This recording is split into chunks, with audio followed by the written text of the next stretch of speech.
5 seasons now, and it really gets cranked up here this weekend for Jeff Irleand. Jeff, congratulations, and I'm saying that in advance of what we anticipate to be another successful weekend for you guys. Well, a lot of hard work is put in from not only myself, but our entire staff, our college scouts, our pro scouts, our coaches. It's a collaborative effort, obviously, to get to where we're at, and but we're ready. You know, Hayes in the barn, and we'll see what happens today, tomorrow, and Saturday. I asked you just a moment ago before we started rolling, is it a calm day for you, or is there anxiety boiling into the situation? Well, it should be a calm. You know, the work has been done. I still get a little nervous.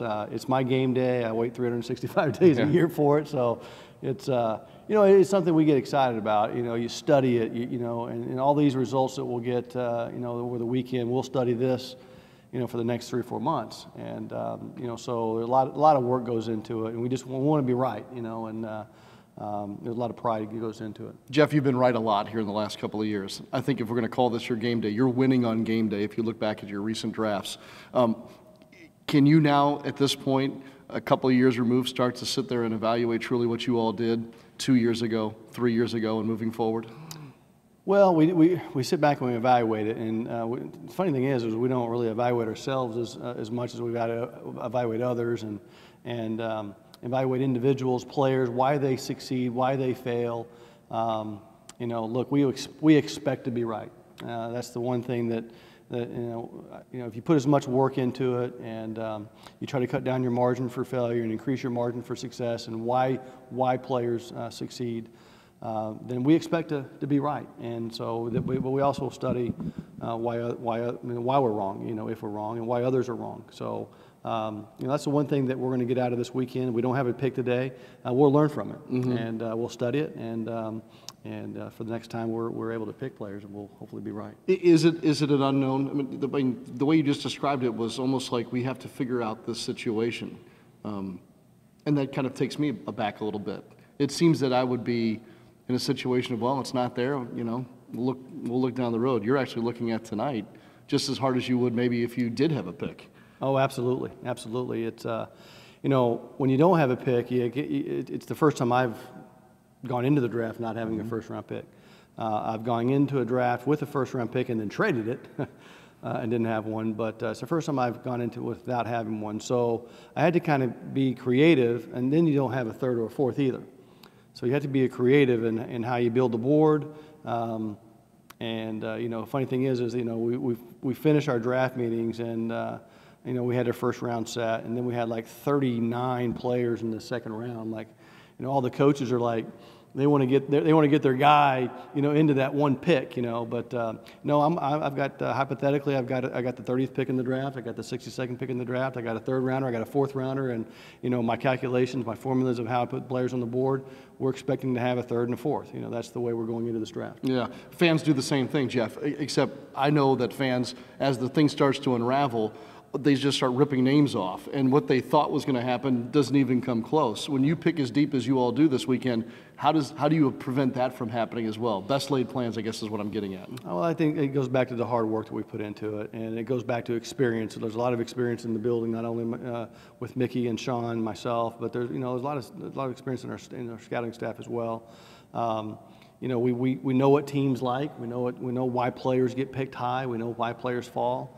And you know, so we have a pretty good feel of the caliber of player that's going to be there, and probably the who's going to be there as well for us. So we have a bubble of 4 or 5 players we feel like are going to be there. If we stay pat, and we'll be very comfortable who we pick at 62. Okay. Somebody look back at the Mark Ingram situation and say this would be a similar scenario. You know, possibly take a second round or a future first round, put them together, and move into the first round. If we're being realistic about it, if there was something that you really wanted in the first round, can you share with us as to how high up you could possibly get, or where you could sit in that range? Is that even a worthy discussion at this point? Well, look, anything's possible. I got a GM and a head coach that you know, they don't like sitting on their hands, and they're very aggressive, and you know, there's just that balance of you know, giving up the future for the now. And we just got through talking about it, you know, how far we can get up. But, you know, anything's possible. It's just a matter of how, you know, who's there and how much you want to give up to get it. And that's always the big thing. Can you give me any more insight on that dynamic you just described? Sean Payton, Mickey Loomis, you, and how that all comes together in the decision process? Well, look, we have a great relationship, number one, so that always helps. And Mickey and Sean both, they let me do my job. They let me put the board together. Sean and I have worked together before, so he knows how I work. And so it's just a matter of hey, do you want to do this? And it's just an open question. And I'll, and Mickey might say, hey, look, yeah, if this guy's here, I'm like, I wouldn't do it for him. So there's just that back and forth, and finally we get to an agreement where if that guy's there and we all agree on it, maybe we should go up and get that guy. Mm-hmm. And so it's kind of like if all three of us agree, and then it might be even more effort to get our coaches involved in that regard. And so we want to get everybody involved. It's a organizational decision when we make something like that done. So, any position groups we should keep an eye on as names come off the board? Shoot, they're all no. I'm not going to give you that. But just look for good football players, because that's what we're trying to do. Yeah. You're a better football team now than you were prior to the last couple of drafts that I referenced. Does that in any way change the way that you go about this process? It drives me even more. Okay. It drives me even more. The more success you have, the better you want to be. And that's the way I've driven my scouts and myself. And just because we only have one pick, I tell you what, that drives you even more, because that has to be right. We don't have any margin for failure here.